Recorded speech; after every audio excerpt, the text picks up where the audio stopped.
Are you one of those people who think you have to have a business degree in order to start your own business? If so, you're in the right place. Listen, if 2020 hasn't taught us anything, it's that we don't have any job security right now. So it's best if we start building stuff no one can take away from us, and we can pivot and grow it ourselves and scale it if you want to. There are a proven sequence of steps that will guarantee you success when starting a business online. Let's talk about it. All of these steps are about relationship building. First, it's knowing who you want to build a relationship with and why you want to build a relationship with them. Step one, we got to start a business that fills a need. As we've talked about before in the concepts of supply and demand. Well, here we are again. We need to identify a problem that you can provide a solution for. A lot of people think that first they need to come up with the product, but the truth is you need to first identify your niche and your target audience, AKA your market. So in order to do that, we need to just do a little bit of research. First, we have to be able to find out where people are searching for a solution to their problem. So where's the first place we're gonna go? Google. And Google's gonna tell us what people are searching for and how often they're searching for it. So let's take a look at what that looks like. What we're gonna do is some keyword research to find keywords that a lot of people are searching, but don't have a ton of competition with their sites. So we wanna check out potential competitors by visiting their sites and just take some notes on what they're doing to fill the demand. Then you can use what you've learned and create a product for a market that already exists, which is smarter, not harder, right? And then you can do it better than your competition. That's what we all strive for. And although that seems simple, doing your research here is really gonna help you. Okay, second step is we gotta be able to communicate with them. How do we do that? We're gonna develop a formula. And this is kind of the journey from when a customer comes in with you to when they make a purchase. So they have a problem, they're looking for a solution, you provide that solution, but you have to be able to communicate it in a way that they go, ah, there it is, I'm gonna go get it. And they wanna get it from you. Why? Well, probably because they like you and what you have to offer. Most importantly though, you need to be able to solve their problem. So, gonna start with the headline. Here's the thing, if you don't understand what the problem is, it's gonna be really hard for you to be able to describe the problem and how your solution solves that problem. So if that is not something that is extremely clear for you, then you need to start over. Make sure you've taken the time to clearly identify the benefits of your solution and how it solves the problem. If there are any additional benefits, let them be paired with pain points or other problems that they might have, or kind of like a subcategory of problems that kind of arise when you know that somebody is having the problem that you're solving. Then you gotta make them an offer. How much is this worth? Why is it worth this much? What are some of the other options that they have, and why is your option better? Can't just be out here scamming people. So if it doesn't work, don't talk about it. But if it does, let them know why, how they're gonna know that it works, and what your guarantee is. And then show them other people who have also gotten those same results or better. Yeah, we're talking about testimonials here. We wanna create a little urgency. We also want to have a backup plan for those people who take a little longer to make decisions. And golly gee, if that didn't sound easy enough, if you want to see an example of how I use that, you can head over to nailyourniche.com and take a look at our sales page. Third step is you need a place to send people. You got to have like a home, a door to open. And remember to keep it simple, because you only have a few seconds to grab their attention before they'll probably bounce, and that's not good for you. Google knows that people are leaving your site early, and if there's anything of value there, because if there was value, people would be staying and absorbing your content on your website. So we want to keep it simple, and we want to make sure that we're getting to the point. Make it easy to buy. I know right now that the fad is to, you add something to cart, you think, oh great, I'm gonna buy it, it's only gonna be, $17.99 or $29.99, and you get inside and they go, oh wait, you want to add this, or you want to add this, or before you can move through this process, you have to watch this video and then another upsell, and then you have to watch this video before the button will pop up, and then you can go on to finally check out for the thing that you came to buy. And it's really annoying. And so they end up losing people. Although those types of funnels probably do convert and they do increase their upsell game, right? So this is absolutely a strategy. Really, honestly, 2 to 3 clicks from the time that they make the decision to the time that they can purchase is really all that you need. It should be extremely simple. There are other ways to offer them other things that you have to offer, and we'll talk about that in just a second. Now, in regards to what this looks like, I think this is a totally separate video, so I will go more into branding in a different video, but for now we're just going to talk about the core elements of what it is that you need to have in order to put this entire process in order to be successful. One note that you can take right now though is to make sure that your graphics and your images, any video, that the quality is high and the resolution is high. Low quality representation means they'll probably assume you have a low quality product, and you don't want that. Your website is like somebody walking into your store, so you want to keep it friendly and you want to make sure that they don't want to leave right away. So clean up the place. Step 4 is, I think, controversial. I also don't think we can quickly go through step 4. And step 4 is in regards to search engine optimization. It's really, how do you get traffic to your site and how do you get people to find you if they are looking for the problem that you have the solution for, right? There are a lot of different ways that you can drive traffic to your website. The most important one though is the organic reach that you're going to get. And again, that goes back to all the research that you did for your target audience in step 1. And if you didn't do that part, and if you skipped through and thought, I don't need it, then you really did yourself a disservice by the time you're getting to this part, because now they don't know how to find you.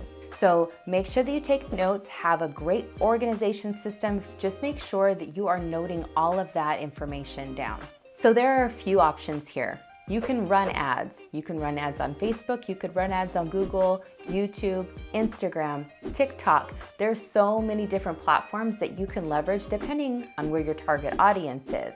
What I suggest though is first you start making sure that you are able to drive some organic traffic and some of your warmest traffic, which are people that you know. So you can start posting things to LinkedIn. Depending on where your audience is, that's really where you want to target. And right now is the optimal time to use video messaging as a way of reaching your target audience. I mean, really though, start getting some feedback right away. The niche you choose will make or break this process for you. So it's really important that you nail your niche. I cannot stress that enough. The 5th step is to establish your reputation. Who are you? What is it that you do? What is your experience? And especially in regards to solving this problem. Me, I've been a problem solver for well over a decade now. Spoiler alert, I didn't go to school for marketing. This is something that just evolved over time. I went to school for architecture and interior design. One thing that I knew was super important and what was really important to me was how influential your space could be and the way that you create and design spaces and the impact that can have on your mood, your health, your energy. And that was something that was really important to me. And I wanted to be able to provide that to other people. So that was just a big passion of mine. While I was in school, I met other creatives, naturally.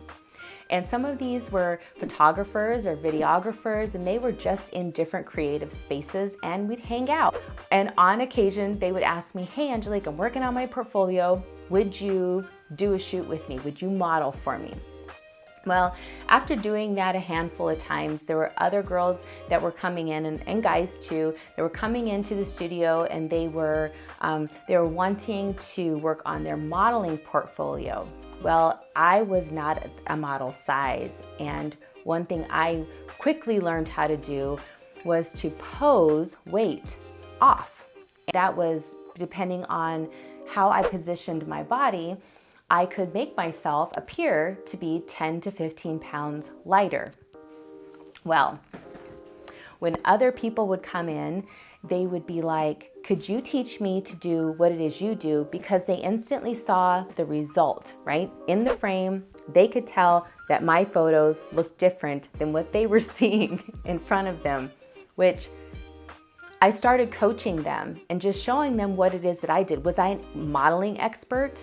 No, I wasn't. I became a photographer, a budding photographer, and interesting enough, I was published all over the world. This was really working out, and I thought, oh my gosh, I wasn't confined to models anymore. Now I was booking shoots with professionals and commercial clients, and now we're doing headshots and marketing materials.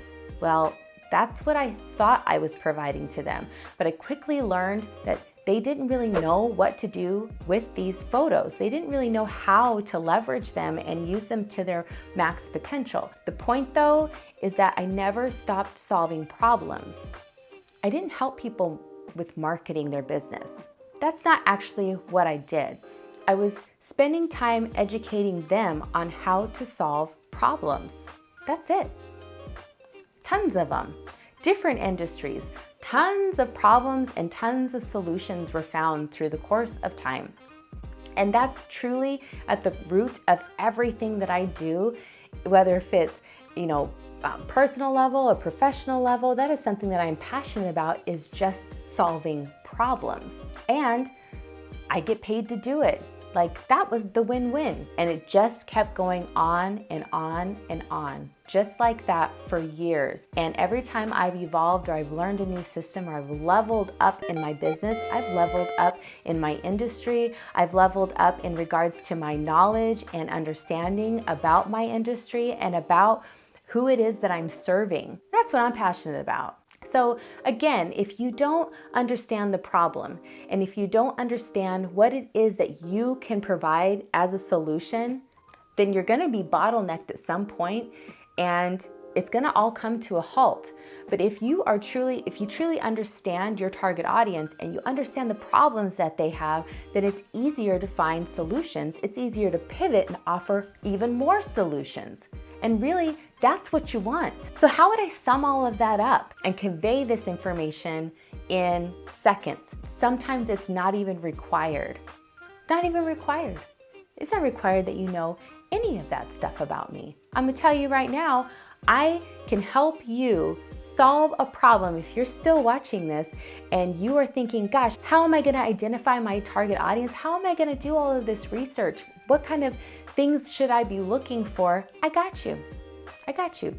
I can help you nail your niche in under 90 minutes, and you can go learn all about it in under 4 minutes. It's true. And if you're not convinced at the end of that, then that's okay. You're still gonna need this information, whether you get it from me or not, or you do it on your own and you take 30 days to nail your niche, or you do it in 90 minutes with me. Regardless, you've got to be able to communicate the information and feel confident about what it is that you're doing. And we're still only on step 5. Step 6, and this is probably one of my most favorite subjects to talk about. It's email marketing. And email marketing is my jam. This is your opportunity to build a relationship with people. So kind of like how it starts off in the hallway and you're walking through a hallway, you might be looking at your phone and you happen to just look up and see somebody and their energy and your energy and whatever happens there, and you might go, oh, hey, or you just say good morning and they say, this is the moment when they decide if they're going to exchange something with you. How are you? Good. How are you? Right? That's really what opting in for an email list is like. They give you permission to send them something via email, right? And there's laws and rules and regulations around this. So don't try to trick people. You want to make sure that they want to be there. That's really important. So anybody who has taken this step with you to opt into your email list should be handled with care.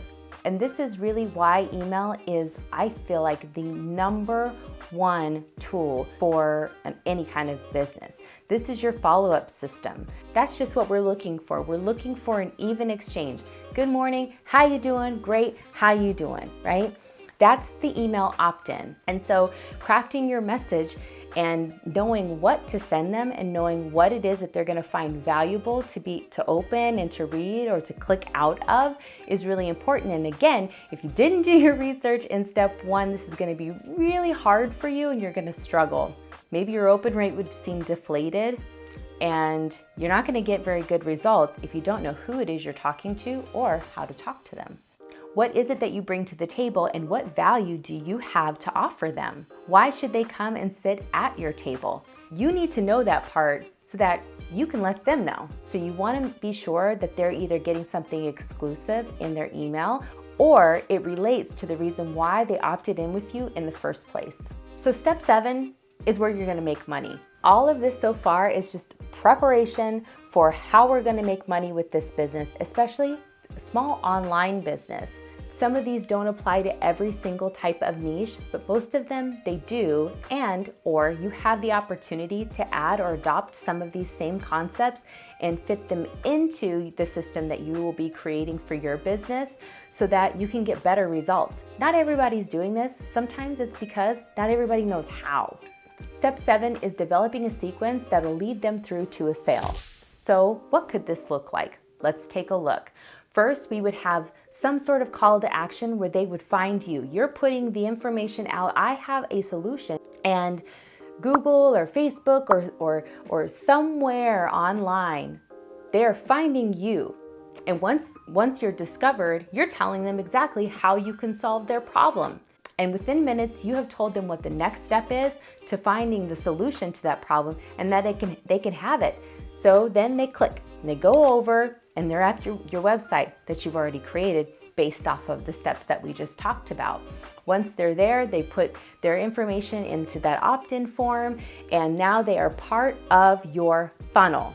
Now what? You're gonna take everything that you know about this person and everything that you know about the target audience, you're gonna separate them out by behavior.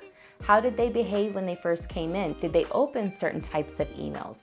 What kind of headlines or titles or what kind of solutions are they looking for? What other kind of problems do they have that your product or your service offers a solution for? And how many times can you offer that? One of the most important internet marketing strategies is to be able to keep a customer for a lifetime and to create a lifetime value for that client. I think the most important thing is to make sure that people feel appreciated. So in step 7, this is where you're nurturing that relationship to keep them with you for always.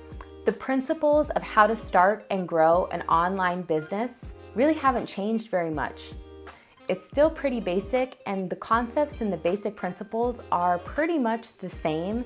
It's just that the systems and the opportunities and the tools that we now have available to us have changed significantly and are ever changing. How people behave also change. What draws their attention also changes. But these concepts and what this structure looks like hasn't changed at all. If it ain't broke, don't fix it. And you simply just can't go wrong starting with the basics. Wanting to start a business and being overwhelmed is a problem, and I've got a solution. I hope you found this helpful and that maybe it took some of the overwhelm out for you. So if you're thinking like, I'm super overwhelmed and I just wish Angelique could do this with me, well, you're in luck because we can do that. Here's how. What we're all looking for are solutions to our problems. If you've got a solution that you'd like to sell, I'd like to help you do that.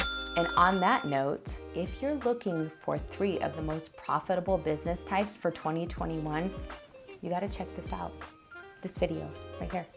And if you've already seen this and you are looking to get started right away, you gotta head down into my description where I've got a few business tools for you that you don't wanna miss. I'm Angelique and I'll see you soon.